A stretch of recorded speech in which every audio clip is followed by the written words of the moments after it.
مباراة نارية وتعبر نوعا ما على قوة الفريقين وقوة تاريخهما. فهنا موج ازرق والتنين الاحمر لمن ستكون الغلبة ومن سينتصر. ستكون مع قدرة الحكم علي عبود، بينما هنا في هذه الليلة الكورين عمار وكذلك اسامة حسن رجلان الخطوط ممدوح شاطر كحكم رابع في ليلة كبيرة منتظرة من اللعب.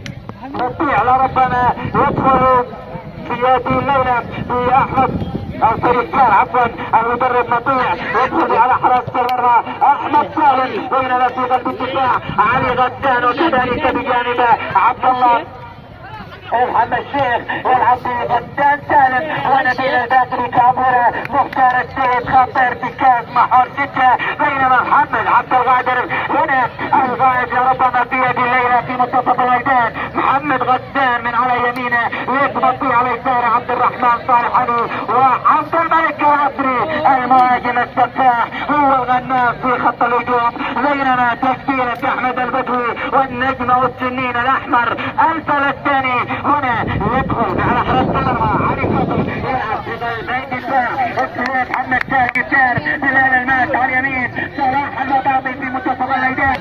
من اين سياتي العبور من اين سياتي المرور؟ نرى واياكم احداث هذه المعركة، احداث هذا الماتش، احداث هذا اللقاء مع صافرة النهاية وصافرة التسعين وايونيات الشكل. قبل كل شيء الشيخ عبد الرقيب الجريري والشكر موصول للجنة المنظمة والحكام، الشكر موصول لكل الحاضرين كلا باسمه وصفته، والشكر موصول دائما وابدا من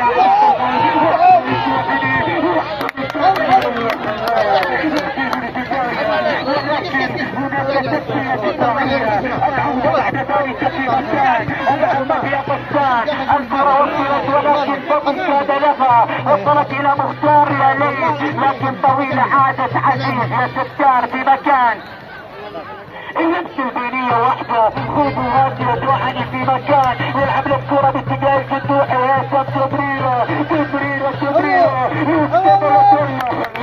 وصلت للامان والامان عند الحارس احمد سالم في مكان العودة تأتي على باله يضبط الاختيار ومر يضبط الاتحاد يتصلت والبخر عرضية محمد التكافي يلعب للتمريرة عبد الملك راشدية لكن لا كانت من محمد سالم اثنين. عودة بعد ذلك محمد غسان كرة عرضية ولكن اصلاحني محمد عبد الغافر لكن عودة الى مرتبة في مكان فضل حسين يا سلام. هنا الاتكاف يأتي والتمريرة تضرها بعد ذلك لعبة امامي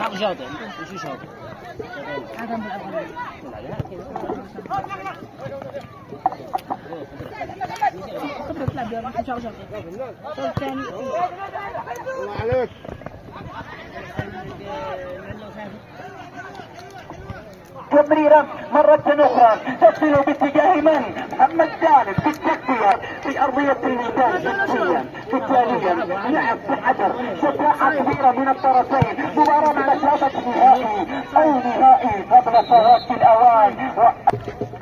فريق كان في دكة البدلاء علي عبد العزيز سعدي محمد خالد نوري الذي لربما قد ياتي كورقة رابحة ابراهيم راشد عبد رب سليمان السكري يوسف عبد اللطيف.